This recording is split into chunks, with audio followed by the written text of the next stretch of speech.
네, 성화의 여정 야곱이라는 이 부주제를 좀 정해봤는데요. 원래 아마 문자로는 야곱의 이동 경로와 하나님의 은혜라는 주제로 아마 광고가 나갔을 것입니다. 근데 야곱의 이동 경로를 쭉 살펴보면서 이것을 다 다룰 수는 없겠구나라는 생각은 들었어요. 적어도 한 일주일 정도는 함께 나누어야 될 그런 이동 경로의 분량입니다. 그것을 다 나누게 되면 시간적인 부분도 문제가 되지만 굉장히 지루할 것 같고, 또 뭔가 공부를 하다 말씀을 전하다 보면 지금이 무슨 지리 시간인가 어떤 그런 국사 시간인가를 헷갈릴 정도로 굉장히 야곱은 이동을 많이 하며 살았던 사람입니다. 그런데 제가 오늘 좀 말씀을 드리고 싶은 것은 이 야곱의 그 모든 여정을 좀 하나의 그 야곱의 삶의 여정이라는 큰 틀로 잡고 그 여정 가운데 역사하셨던 그 하나님의 은혜를 좀 함께 나누고 이렇게 마치고자 합니다. 자, 여러분 잠시 눈을 좀 감아 보실까요? 잠시 눈을 감아 보시고 지금부터 이제 기억을 좀 떠올려 보십시오. 나의 고향, 그리고 나의 어린 시절, 학생 시절, 그리고 청년 시절, 내가 결혼했던 날, 내가 부모가 되었던 날. 네, 눈을 뜨시고요. 얼핏 스쳐 지나가실 겁니다. 기억이 가물가물하실 텐데요. 물론 여기 계신 분들 다 20대, 30대 우리 분들이셔서 얼마 지나지 않은 일들이라 그렇게 금방 기억이 나시겠지만 이 기억의 이 농도는 시간이 지날수록 이제 흐려지잖아요. 그래서 우리는 가끔 지난날의 기억들을 좀 되새기고자, 추억하고자 이렇게 앨범을 엽니다. 앨범을 쭉 보면 내가 여기서 태어났었지, 맞다, 내가 여기 출신이지, 여기가 나의 고향이지, 내가 이 학교 나왔었지, 이런 친구가 있었고, 내가 이때 참 엄마 아빠 말 안 들었었는데, 그리고 또 쭉 앨범을 보다 보면 내가 이때부터 예수님을 믿게 되었구나, 이때가 내 인생의 터닝 포인트였구나, 이때가 내 인생에 가장 힘들었고, 또는 이때가 내 인생에 가장 행복했던 시간이었구나를 이렇게 고백하게 될 것입니다. 그러면서 내 인생의 여정을 쭉 살펴보면 모든 사람들이 하나같이 공동적으로 결국은 무엇을 고백합니까? 내가 살아왔구나, 그리고 그 모든 것이 하나님의 은혜였구나라는 것을 고백하게 되실 것입니다. 네, 이것은 이제 저의 사진인데요. 저의 계획은 원래 이 삼성가의 이 막내 아들로 태어나는 것이 저의 계획이었습니다. 근데 태어나 보니 전도사 가정이었습니다. 네, 굉장히 어떤 그런 평소에 원래 계획했던 것과 완전히 정반대된 아주 극단적인 가정에서 태어났죠. 어렸을 때 제가 기억이 나는 것은 이제 새벽에 눈을 떴을 때 아버지 어머니가, 아빠 엄마가 없는 거죠. 깜깜한데 새벽 예배를 가신 겁니다. 그때는 부사역자였을 테니까요. 그러면 혼자서 우는 거예요. 울면서 TV를 틉니다. 그러면 그때 당시 맥가이버가 나오고 있었어요. 그러면 그 맥가이버를 보면서 이제 아빠 엄마가 올 때까지 울면서 기다렸던 그런 기억이 아직도 생생히 마음 가운데 있습니다. 목사의 가정에서 살다 보니까 아무래도 그런 기독교적인 문화 안에서 쭉 삶을 살아가다 보니 어떤 성격적인 부분이나 어떤 성향, 그리고 정서가 기독교인일 수밖에 없는 그러한 정서로 이제 형성이 되어졌습니다. 위에 보면 부산, 울릉도, 밀양, 서울, 대전, 호주, 부산, 서울, 저게 혹시 무슨 의미인지를 아시겠습니까? 네, 손기훈 목사의 이동 경로입니다. 네, 손기훈 목사의 이동 경로인데요. 부산에서 제가 태어났고요. 그때 아버지가 교회를 개척을 하셨습니다. 초등학교 4학년 때까지 거기를 다녔었고, 초등학교 4학년 때 울릉도로 넘어가게 돼서 거기서 정말 잊지 못할 추억을 그때 참 경험하게 됐고요. 이제 밀양에서 중고등학교를 나왔는데 그때가 저의 인생의 터닝 포인트였습니다. 그때 제가 예수님을 인격적으로 경험했기 때문입니다. 그리고 서울, 군대를 서울로 갔어요. 수도방위 사령부, 당시 노무현 대통령 이제 임기이었을 때 그때 서울에서 군 생활을 했었고, 또 대전에서 제가 첫 사역을 시작을 했습니다. 23살 초반에. 그리고 대전에서 사역도 시작했고 거기서 결혼도 했었죠. 그리고 호주에서도 사역을 했었고, 또 부산에서도 사역을 하고, 부산에서 제가 이제 목사 안수를 받게 되었고요. 그리고 서울, 지금 이 자리에 제가 서 있습니다.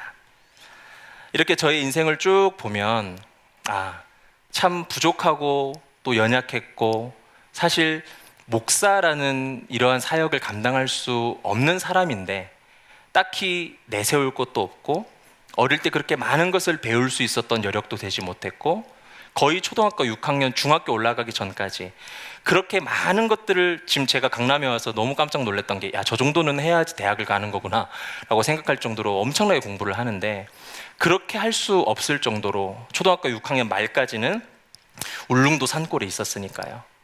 그러니까 여러 가지로 사실은 제가 목회자가 될 수 없는 그런 상황들이었습니다.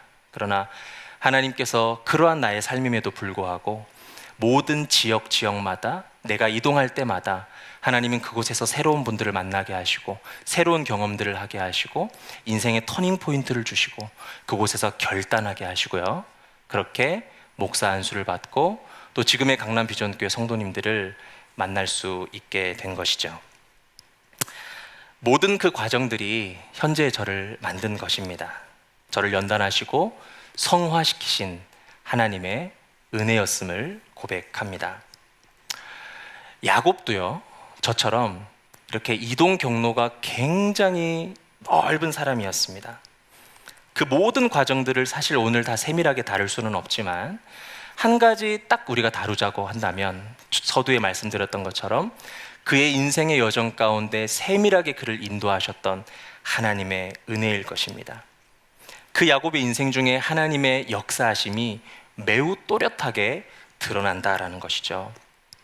야곱은요, 이 족장 시대의 다른 그 어떤 족장들보다 가장 강렬한 욕망, 그리고 그 과정 가운데 발생하는 갈등들과 위기가 상당히 집중적으로 나타나고 기록되어 있는 인물입니다.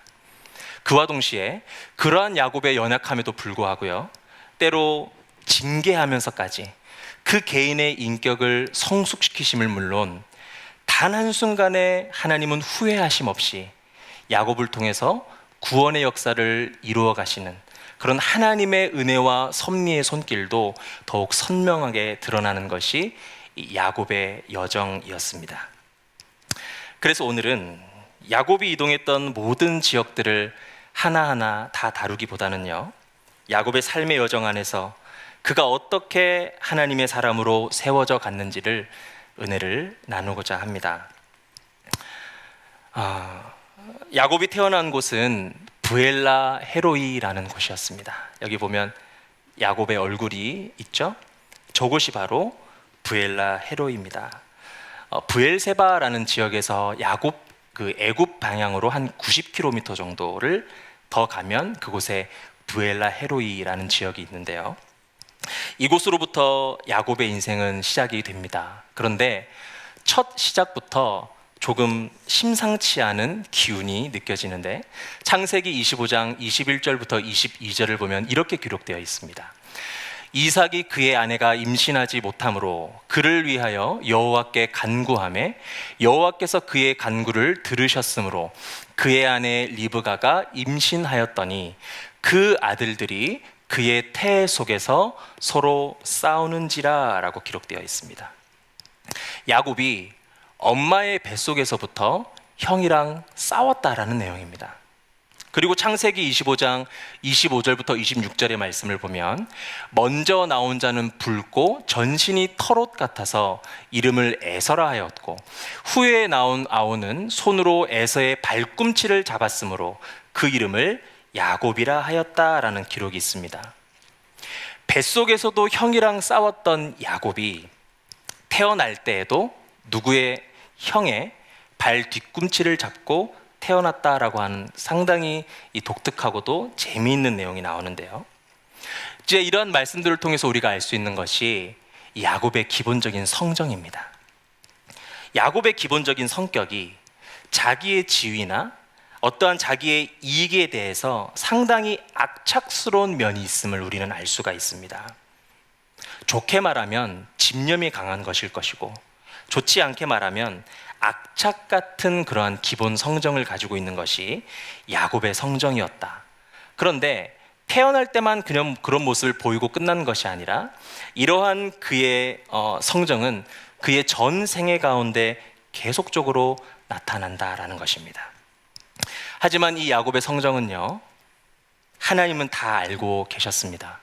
그 이유는 하나님이 그렇게 만드셨기 때문입니다. 창세기 25장 23절의 말씀을 보면 여호와께서 그에게 이르시되 두 국민이 내 태중에 있구나. 두 민족이 내 복중에서부터 나누이리라. 이 족속이 저 족속보다 강하겠고 큰 자가 어린 자를 섬기리라 하셨더라 라고 말씀합니다. 하나님이 다 알고 계셨던 것이고 하나님이 그렇게 야곱을 지으셨던 것입니다. 그래서 우리는 브엘라 헤로이에서 골치 아픈 사람이 태어났다라고 얘기해서는 안 됩니다. 야곱이 악착 같은 성격을 가지고 태어났을지언정 바로 그때 야곱이 브엘라 헤로이에서 태어났을 때 아마 그곳에서는 잔치가 벌어졌을 겁니다.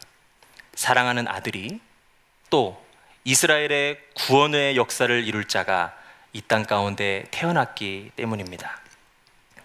저와 우리 성도님들 모두를 하나님이 지으셨습니다. 혹시 악착 같은 성격을 가지고 태어나셨습니까? 아니면 혹시 흙수저로 태어나셨습니까? 아니면 목사님 저는 참 재주가 많이 없어요 라는 분들 많은데 다른 사람들은 저렇게 잘하는 것이 많고 저렇게 재주도 많게 태어났는데 나는 왜 이렇게 아무것도 할 줄 아는 게 없고 이렇게 소심하기만 하고 이렇게 성격이 내성적일까라고 생각하는 분들이 계십니까? 괜찮다라고 말씀드리고 싶습니다. 중요한 것은 야곱이 브엘라 헤로이에서 하나님의 기뻐하는 자로 부르심을 받은 것처럼요, 여러분을 이 세상에 하나님께서 부르신 분명한 이유가 있을 것입니다. 여러분이 기억해야 될 것은 브엘라 헤로이를 부끄러워하지 마십시오. 아쉬워하지 마십시오. 여러분은 존귀한 자입니다. 하나님께서 여러분의 존재를 기뻐하십니다. 그리고 하나님의 때와 시에 맞춰서 여러분들을 반드시 아름답게 도구로 사용하실 뿐만 아니라 이 땅 가운데 승리케 하실 것입니다. 악착 같은 성정을 가지고 태어났던 이 야곱은요, 결국 브엘라 헤로이에서 두 번째 사건을 일으키는데요, 배고파서 굶주린 이 형의 생리적인 어떤 그런 현상이었죠. 이 식욕도 생리적인 형상이니까요. 그것을 교묘하게 이용해서 팥죽 한 그릇에 장자의 명분을 얻어낸 것입니다. 형제 사이에 중요한 것이 우애잖아요. 그런데 이 우애는 결국 형제 간의 애착의 정도인데 그 애착의 정도가 상당히 야곱에게는 낮았었나 봅니다. 애착은커녕 야곱은 형 에서를 자기의 욕망을 달성하는 기회의 대상으로 여겼던 것 같습니다. 훗날 야곱은 이 마하나임에서 이제 형과의 상봉을 앞두고 예물을 여러 단계로 나누어서 먼저 보내죠. 그것도 사실은 단순히 그의 지혜로운 어떤 성과가 아니라 야곱이 사람의 심리를 교활하게 역이용하는 기회주의자적인 성향을 보이고 있는 전형적인 모습이었다라는 것입니다. 또한 야곱은요, 간교한 성정을 가진 자였습니다. 야곱은 이미 하나님으로부터 언약의 가문의 장자이자 그 언약의 계승자로서의 약속을 이미 보장받은 자였습니다. 이미 다 소유한 것이었죠. 그러나 야곱은 눈이 먼 자기 아버지인 이삭을 속이죠. 그리고 축복을 얻어냅니다. 그런데 그 방법을 또 보면 상당히 주도 면밀했다라는 것이죠. 신성하고 또 원대한 이 구속사적인 어떠한 이 아비로부터 나타나는 그 축복을 나이가 많은 노쇠한 아비를 속여서 얻어낸 이 야곱의 모습은요, 두 가지 정도로 말할 수 있죠. 엄마가 시킨 거야. 또는 아니야, 하나님이 이미 뱃속에서 그가 장자가 될 것을 이미 선택하셔서 그런 거야. 그런 것과 같은 어떠한 명분으로 어떤 이 야곱의 행한 일들을 정당화시킬 수는 없었습니다. 야곱은 앞선 여러 사건들로 인해서 이제 형이 분노했죠. 피해야 했습니다. 그래서 외삼촌 라반이 있는 하란으로 이주하게 됩니다. 여기서도 야곱의 성정은 여실히 드러나는데요. 라반과 이 품삯에 대한 재계약을 하는 사건이 있었는데, 이 고정급이나 단순 성과급이 아니라 새로 태어나는 가축 중에 혼합색, 그러니까 색깔이 섞여 있는 색깔을 가진 가축은 다 자기의 것으로 하는 이런 투기성 계약을 합니다. 그 후에 어떻게 하든지 이 악을 쓰고 많은 수의 혼합색 새끼를 얻고자 어떻게 합니까? 그 당시에 미신적인 어떤 술책까지도 이용하는 그러한 교묘한 모습을 야곱은 보이는 것이죠.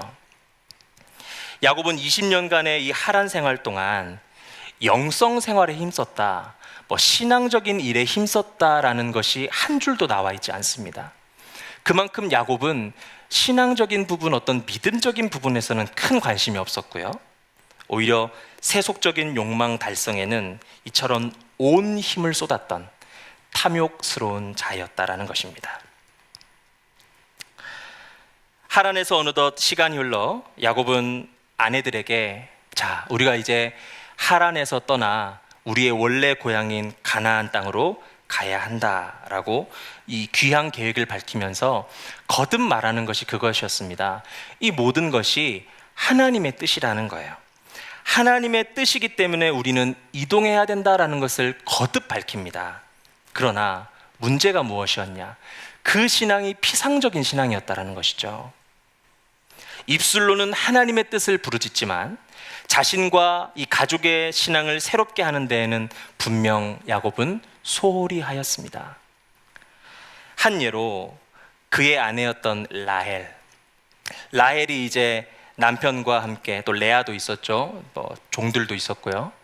이제 하란을 떠나서 이제 도망가는데, 그때 라헬이 자기 아버지의 이 우상을 훔치는 일이 발생합니다.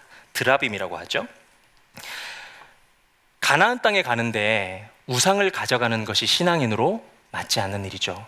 그리고 또 그것이 우상이고 아니고를 떠나서 어떤 일을 행한 것이죠? 훔쳤지 않습니까? 아버지의 것을 훔쳐서 가는 모습을 보아도 결코 그들의 모습을 통해서 신앙적인 모습을 발견할 수 없었다라는 것이죠. 또한 야곱은요, 가나안 땅으로 돌아올 때 이 마하나임에서 하나님의 군대를 만나는 체험을 합니다. 그러나 이 야곱의 피상적인 신앙에 머물러 있는, 그래서 영이 어둡고 완고해진 자는 이 세상과 현실 속에 영원한 것을 보지 못하는 것입니다. 야곱이 그러했습니다. 불과 조금 전에 하나님의 군대를, 그 놀라운 일들을 목격한 사람인데, 놀라운 영적인 그러한 현상들을 경험한 사람인데, 좀 전에 그러한 일을 발견했음에도 불구하고 바로 그의 모습을 통해서 나타나는 그러한 모습들은 자기의 현실적인 문제, 빨리 우리 형 에서에게 사자를 보내야겠다, 빨리 우리 형 에서에게 뇌물을 보내야지, 그래야 내가 살 수 있으니까, 그러한 생각에만 골몰하는, 그 해결하는 것에만 급급해하는 야곱의 모습이 성경에 나타납니다. 이처럼 야곱은 피상적인 신앙에 머무른 사람이었다라는 것이죠. 우리도 이와 같은 피상적인 신앙에 머무르는 것을 경계해야 합니다. 복음과 진리는요, 분명 모든 것을 초월하는 능력이 되지만 그것을 누리지 못하는 자는 늘 삶의 한계, 태산과 같이 느껴지고 보여지는 그 삶의 한계 가운데 눌려 살아갈 수밖에 없는 것입니다. 그래서 우리는 신앙의 본질에 대한 갈망함이 있어야 합니다. 하나님의 영광을 갈망하고 말씀의 신비를 갈망하고 하나님의 나라를 갈망해야 하는 것입니다. 이처럼 이 세속적이고 또 육적인 삶에 치우친 이 탐욕스럽고 완고한 이 야곱의 인생에도요, 터닝 포인트가 있었습니다. 형 에서와 결국 재회를 하죠. 이미 야곱에 대한 이야기는 어릴 때부터 듣기 때문에 이미 스토리들은 다 아실 겁니다. 형 에서와 재회를 하고 이제 형은 세일 땅으로, 그리고 야곱은 숫곳이라는 곳을 거쳐서 세겜 땅으로 향하게 됩니다. 그런데 그곳에서 큰 사건이 일어나죠. 이 야곱과 레아 사이에서 태어난 딸 디나가 세겜의 추장에게 강간을 당하는 사건이 일어납니다. 이후 이 일과 관련해서 이 야곱의 아들들로부터 이 세겜 땅의 이 세겜족들은 대학살을 당하게 되고요. 또 그 일 때문에 야곱이 이 주변 민족들 또 주변 사람들로부터 상당히 불리한 입장에 놓이게 되죠. 그런데요, 그 모든 것은 사실 하나님의 징계였습니다. 예전에 야곱은 베델에서 하나님께 이렇게 소원했었습니다. 하나님, 제가 다시 가나안 땅으로 무사히 돌아오게 될 경우에 제가 베델로 돌아와서 감사의 단을 쌓고 11조를 드리겠습니다 라는 하나님 앞에서의 소원을 했었거든요.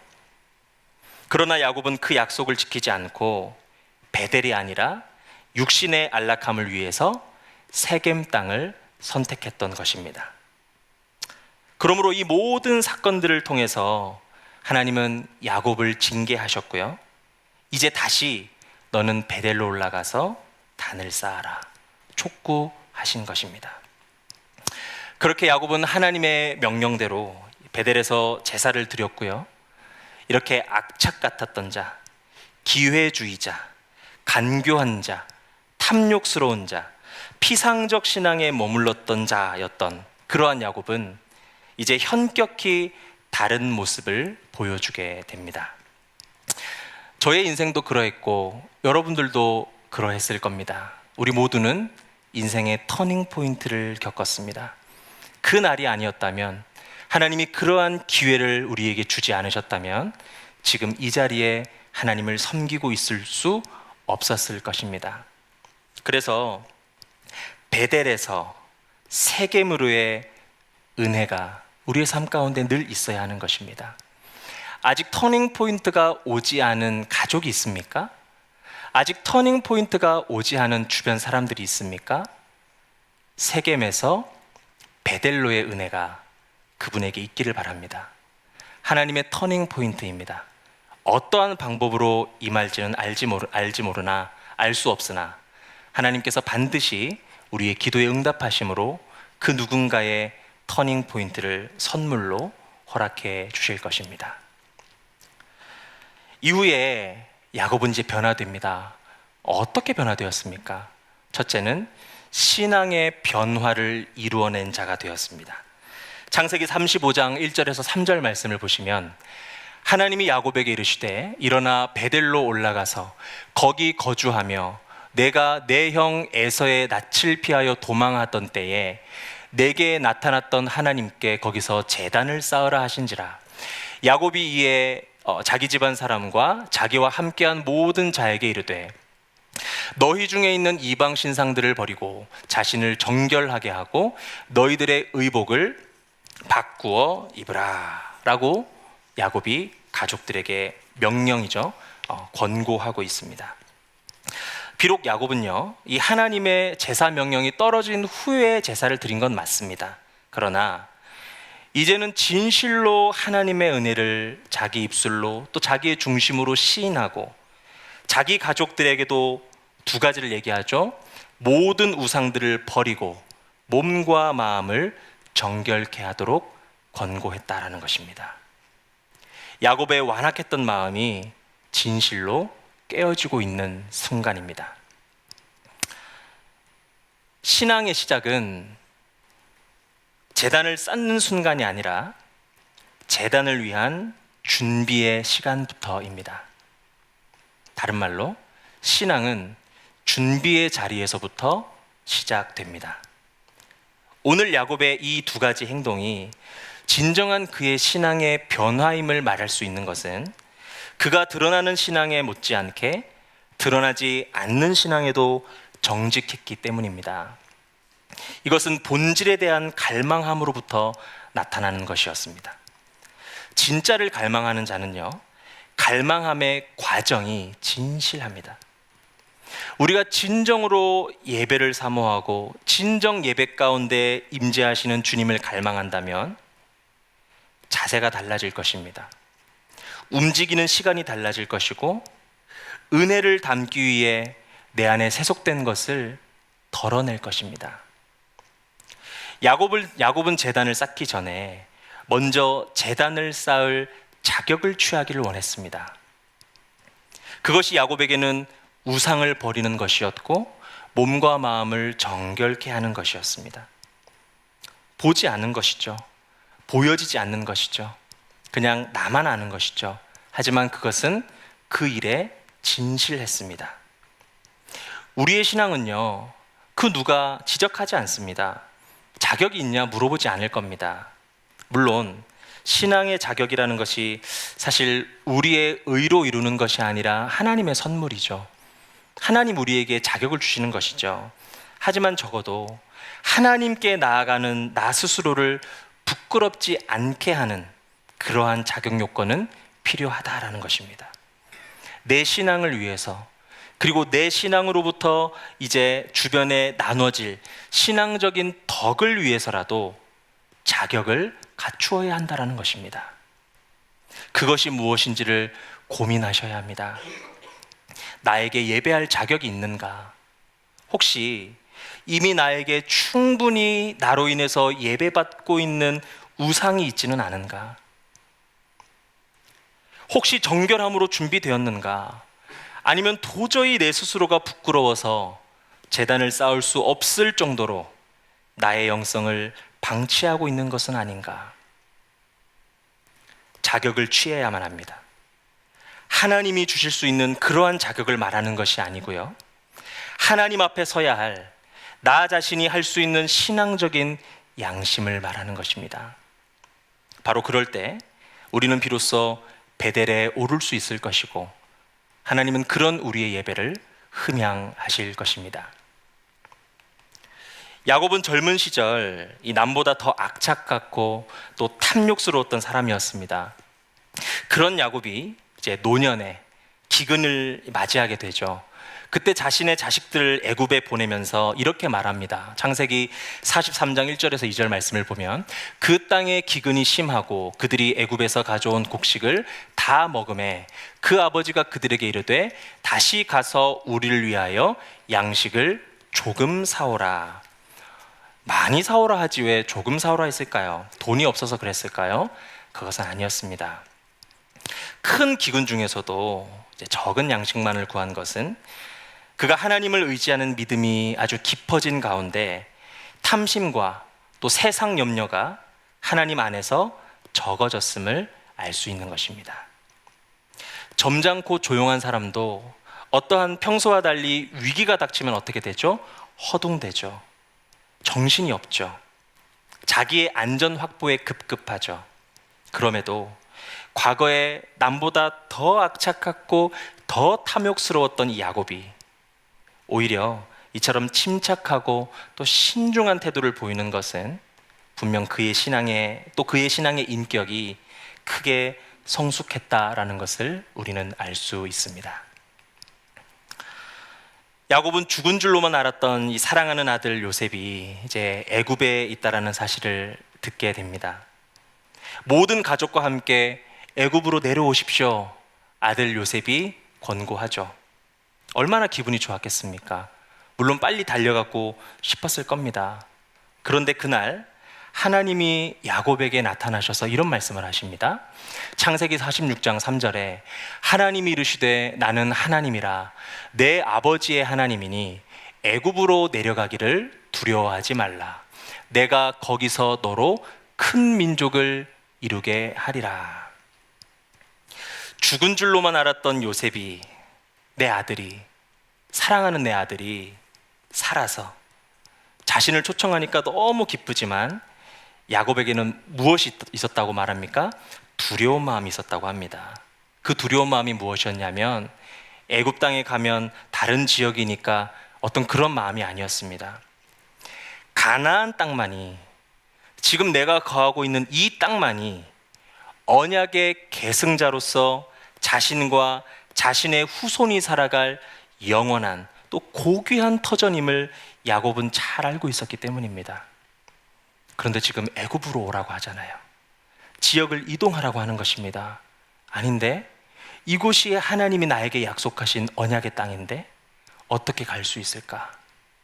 야곱의 그 마음 가운데 이 언약에 대한 확실성과 가치로부터 나타나는 그 마음이 작동한 것이죠.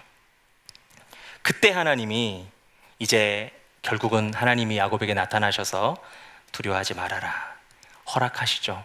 그때야 이제 비로소 야곱은 애굽으로 내려가게 됩니다. 훗날 야곱은 죽으면서까지 이제 마지막 유언을 할 때에도 자손들에게 이렇게 말을 합니다. 너희들은 반드시 가나안 땅으로 돌아가야 한다. 꼭 그리해야 한다. 그곳이 언약의 땅이다. 그곳이 하나님이 우리에게 허락하신 땅이다. 강조합니다. 이처럼 야곱은 비록 애굽에서의 생활이 안락하지만요, 이 하나님의 언약 백성이 거할 곳은 이곳이 아니라 가나안 땅이고, 그것이 언약을 확실하게 붙드는 이 선민 백성의 자세임을, 또 하나님이 자기 백성에게 향하신 당신의 뜻임을 분명하게 인지하고 있었습니다. 그리고 네 번째로 야곱은 영의 눈이 밝아진 자가 되었습니다. 창세기 48장 10절 말씀에 이스라엘의 눈이 나이로 말미암아 어두워서 보지 못하더라 라고 말씀합니다. 야곱도 이제 노년이 되어서 이제 그의 육신의 눈이 어두워져 갔습니다. 하지만 야곱은 저 그림과 같이 요셉의 두 아들 므낫세 에브라임이죠. 에브라임 므낫세를 또 손을 이렇게 어긋해서 축복하고 있는데요.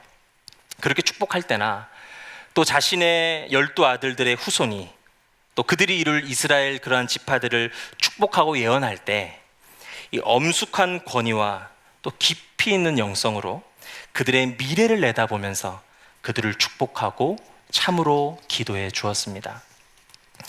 야곱은 비록 나이가 많아서 육신의 눈은 어두웠습니다. 볼 수가 없었어요.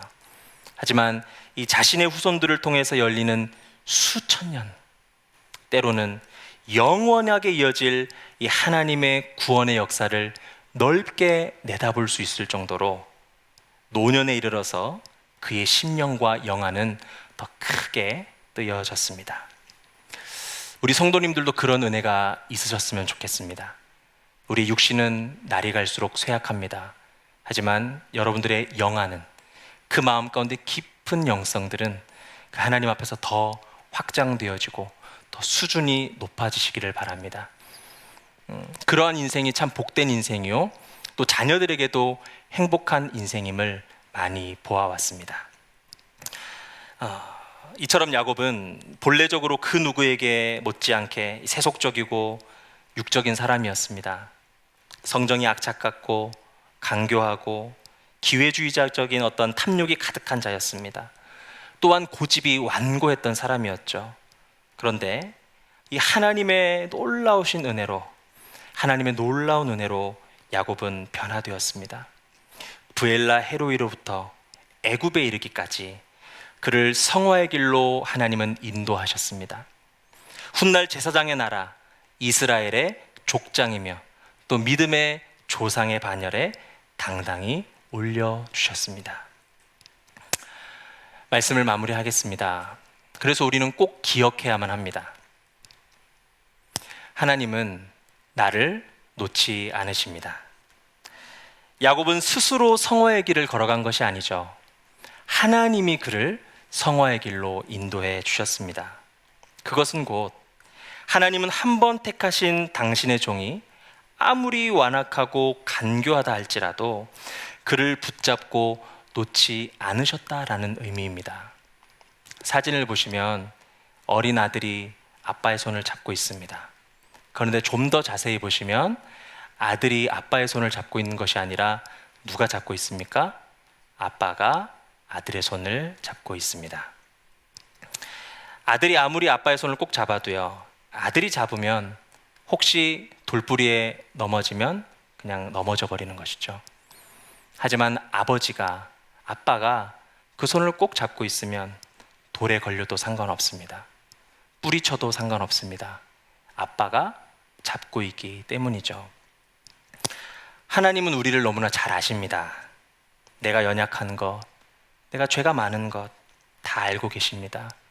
내가 어릴 때 했던 죄, 내가 자라가면서 지었던 모든 죄들, 또 내가 경험한 것, 생각한 것, 내가 만났던 사람들, 내가 하나님께 고백했던 기도의 제목, 그 모든 것을 하나님은 다 기억하고 계십니다. 하지만 하나님께 너무나 감사한 것은요, 우리의 연약함도 우리의 부족함에도 불구하고 하나님은 한 번도 변함없이, 이것이 우리에게 은혜죠. 하나님은 변함없이 나를 하나님의 종으로 또 주님의 백성으로 삼아 주셨다라는 것입니다. 저 그림처럼 하나님은 한 번도 우리의 손을 놓으신 적이 없습니다. 때로는 징계하실 때도 있었습니다. 혼날 때는 혼나야겠죠. 그래야 잘하지 않습니까? 우리 아이들도 한 번씩 제가 아이들을 혼낼 때마다 마음은 그렇게 좋지는 않지만 그래도 저희 아버지가 저를 혼낼 때 저희 아버지로부터, 저희 어머니로부터 훈계받고 내가 지금 이 자리까지 건강하게 자라왔다는 것을 너무나 잘 알기 때문에 하나님 안에서, 사랑 안에서 믿음으로 권고하고 훈계하는 것을 항상 아이들에게 놓치지 않으려고 합니다. 그럼 아이들도 느끼죠. 아, 저것이 우리 아버지가 나를 사랑해서 나에게 훈계하는 것이구나. 나를 아프게 하려고 하는 것이 아니라 내가 바른 길로 갈 수 있도록 나를 지도해 주시는 것이구나. 알 수 있다라는 것이죠. 그렇게 하나님도 우리를 징계하십니다. 때로는 따뜻한 사랑으로 안아주기도 하십니다. 그렇게 우리의 인격과 성품을 변화시켜 주셨고 우리 인생 중에 사명받게 하셨고 그것을 위해 살아가도록 우리를 도와주셨습니다. 그렇다면 우리는 어떻게 해야 됩니까? 하나님을 끝까지 신뢰해야 합니다. 우리는 야곱의 인생 여정과 그의 전 생애를 이끄신 하나님이 지금 내 삶을 이끄심을 인정해야 하고요. 끝까지 신뢰해야 합니다.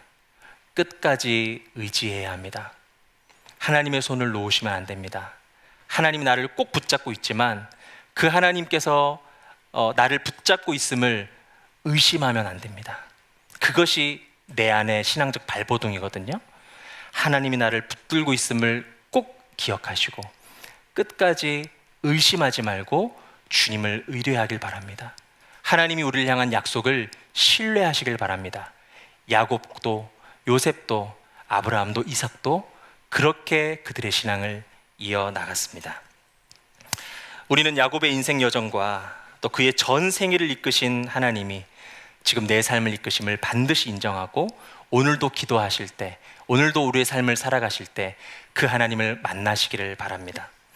야곱은 훗날에도 후회했습니다. 나의 젊은 날을 바라보면서 내가 왜 그랬을까? 제가 아까 전에 제 앨범을 보면서 이때 내가 왜 그랬을까? 이때 조금만 더 잘 살 수 있었는데 요때 조금만 더 믿음으로 살았으면 좋았을 텐데 그렇게 기억하는 순간들이 있었거든요. 야곱도 그랬습니다. 훗날에도 자기의 젊은 날을 후회했어요. 스스로의 본성과 또 그 욕망을 따르다가 사실 인생의 전성기 대부분을 굉장히 험난하게 보냈거든요. 그래서 우리는 하루속히 어떻게 해야 됩니까? 우리의 완악함을 깨트려야 합니다. 진정으로 하나님 앞에서 우리의 죄를 자복해야 합니다. 모든 것을 그분께 맡김으로 순복해야 합니다. 그럴 때 하나님은 절대로 나를 놓지 않으시고 우리를 그분 안에서 승리케 하실 것입니다. 우리 강남비전교회 우리 성도님들의 인생은 반드시 승리하실 거라 믿습니다. 하나님이 여러분의 인생을 향한 분명한 계획을 가지고 계시기 때문입니다. 오늘도 이 말씀으로 승리하는 모든 성도님들 되시기를 축복합니다. 함께 기도하시겠습니다. 살아계신 주님 감사합니다. 야곱의 인생의 여정 가운데 분명하게 함께해 주셨던 하나님을 오늘 우리가 따라가 보았습니다. 그런데 놀라운 것은 수천 년 전 그 하나님이 지금 나와 함께 하심이기 때문입니다. 주님, 그 하나님을 끝까지 의뢰하며 끝까지 신뢰하기를 원합니다. 나는 부족하고 연약하지만 하나님 놓치지 않고 끝까지 주님 손 놓지 않고 하나님을 끝까지 의지함으로 어느 순간 주님 앞에 설 때에 믿음으로 끝까지 경주했던 내 모습을 칭찬하시는 하나님 앞에 칭찬받는 우리 모든 성도님들 될 수 있도록 주여 인도하여 주시옵소서. 모든 것을 주님께 맡겨드리며 예수님의 이름으로 기도드렸습니다. 아멘.